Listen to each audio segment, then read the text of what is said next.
Hi, it's Nasser here. So today I wanted to talk a little bit about everyone's favorite subject, which is below market value properties. So in some cases, we don't really need to get below market value properties because, even buying at full value, what we want to do with them really adds up for us. But still, a lot of people say, well, how do we get below market value properties? So there's a certain technique that I like to use if I want to try and go for below market value properties. So how do we do this? Okay, so I'm going to lay it out in clear steps that you can do for yourself. First of all, what I do is I target areas further north. So around about the Midlands or further up north, I'll look for houses between, I don't know, 60, 70, 80,000 pounds, three-bed house, two or three-bed house. And yes, for people in London, you can get properties that cheap. And what we're looking for are properties. So if you go to Rightmove and do a quick search, properties within, I don't know, 20, 30-mile radius of Birmingham, Manchester, or some of the areas up north. And want to look for the areas, so the properties that are the oldest listed.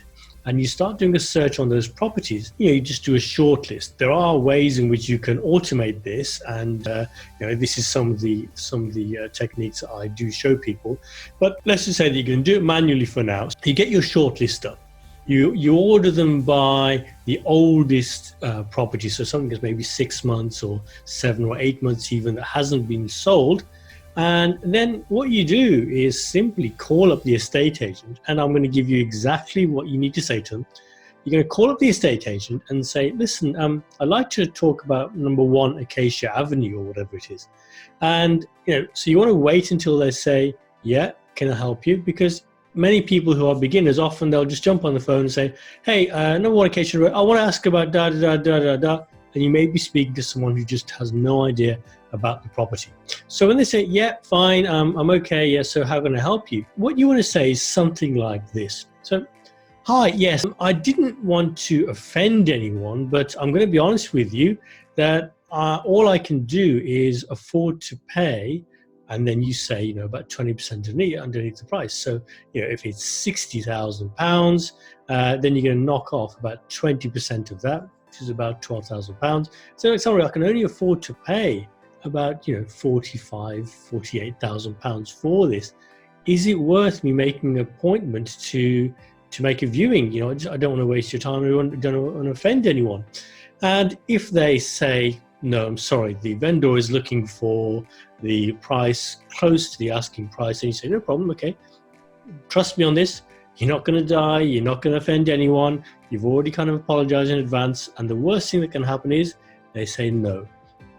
What may happen is they might say, well, yeah, okay, yeah, we could do, no problem.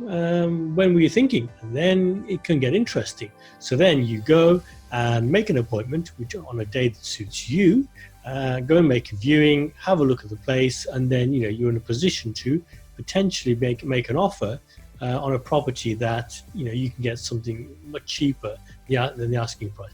Obviously, you need to check that the property has any major problems, and you need to look at that very, very carefully.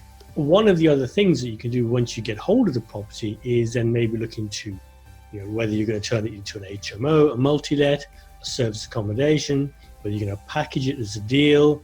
There's a number of different things that you can do, all of which, if you need help with, please do let me know. So one of the other things that you can do now, me myself, I don't call many estate agents anymore. I have a team of virtual assistants who do this for me. And again, this can be a very, very good use of your time when you get other people to make the phone calls for you, and only call when you're right at the end, when you think, yeah, I need to go in and do the final negotiations. I hope you found this useful. These are guerrilla or ninja tactics.